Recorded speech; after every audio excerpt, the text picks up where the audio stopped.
Imaginemos que estamos en 1991. Salinas de Gortari, corrupción, Tratado de Libre Comercio. Y yo quiero aprovechar la oportunidad de exportar al extranjero con los beneficios del tratado.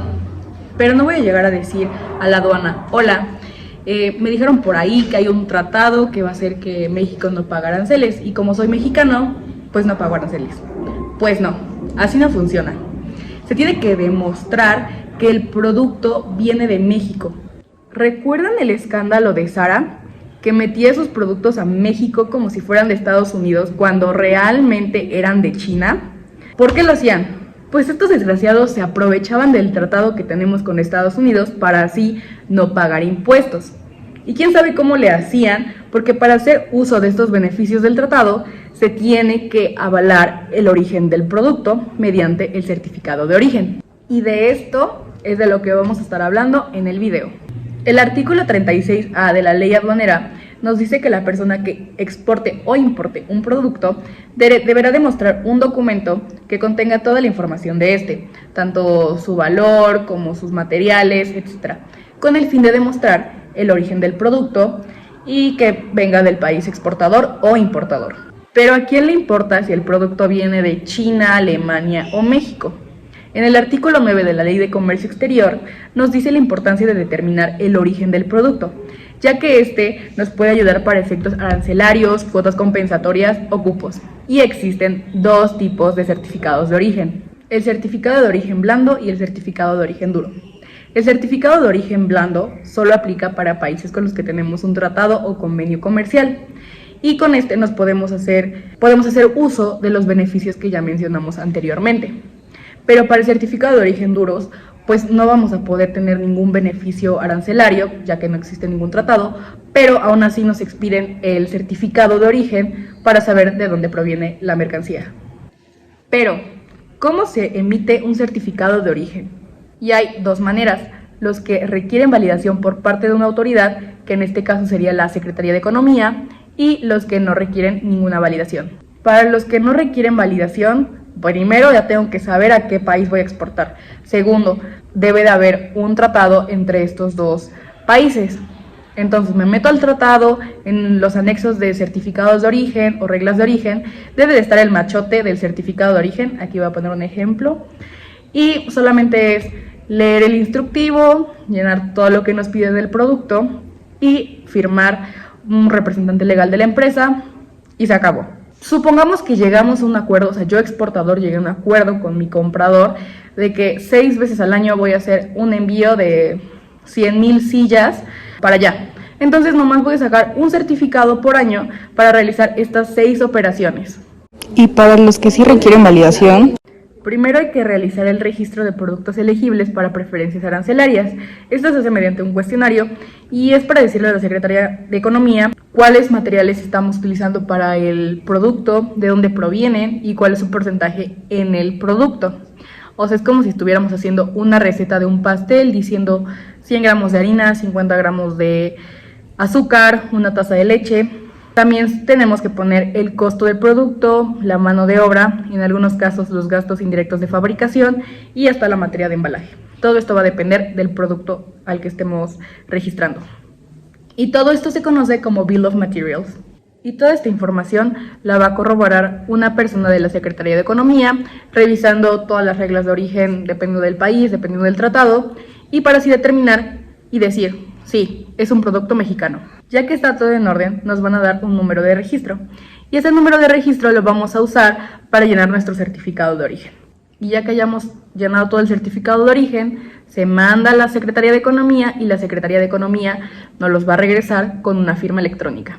La única desventaja de los certificados que sí requieren validación, utilizando el ejemplo anterior donde ya acordé con mi comprador de mandar 6 veces al año cierta cantidad de sillas, aquí sí tengo que sacar un certificado por cada operación que vaya a realizar. Si 6 veces al año voy a mandar estos productos, 6 veces tengo que sacar el certificado. Pero ¿cuándo sé que mi certificado requiere validación o no requiere validación? ¿y cuándo sí se valida?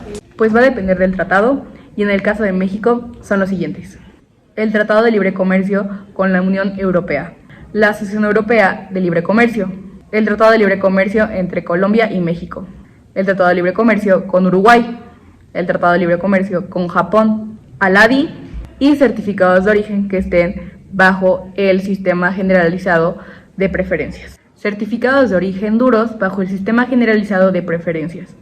Y este es un acuerdo internacional que se hace entre ciertos países para llegar a un acuerdo arancelario. Y por último, el certificado de origen duro que tenemos por excelencia en México. Este lo usamos cuando no tenemos ningún acuerdo con ningún país y tampoco entra dentro del sistema generalizado de preferencias.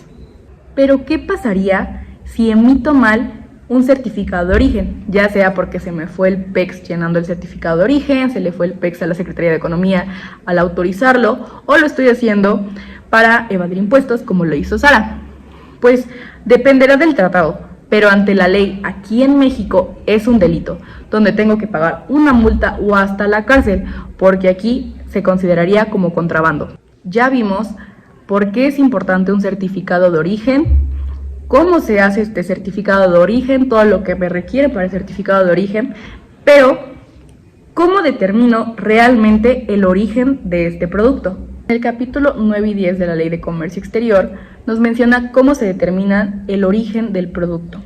Y esto va a depender de las reglas de origen. Estas reglas de origen van a cambiar dependiendo del tratado, no van a ser siempre iguales. Y todas estas reglas que lleguen en los tratados se van a revisar primero ante la Comisión y después se publicarán ante el Diario Oficial de la Federación. Sigamos con nuestro ejemplo de que yo, México, voy a exportar a Estados Unidos.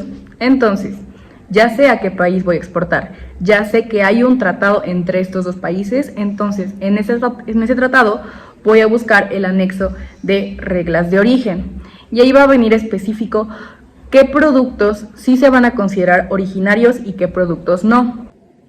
Y vamos a buscar la fracción arancelaria de mi producto para identificar cuál es la regla aplicable.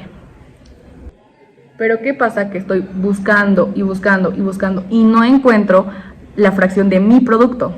Pues simplemente se negoció dentro del tratado este producto en específico. Y no significa que ya no vas a poder exportarlo, simplemente vas a tener que sacar un certificado de origen duro, que ya mencionamos anteriormente, y ya no podrás gozar de las preferencias arancelarias.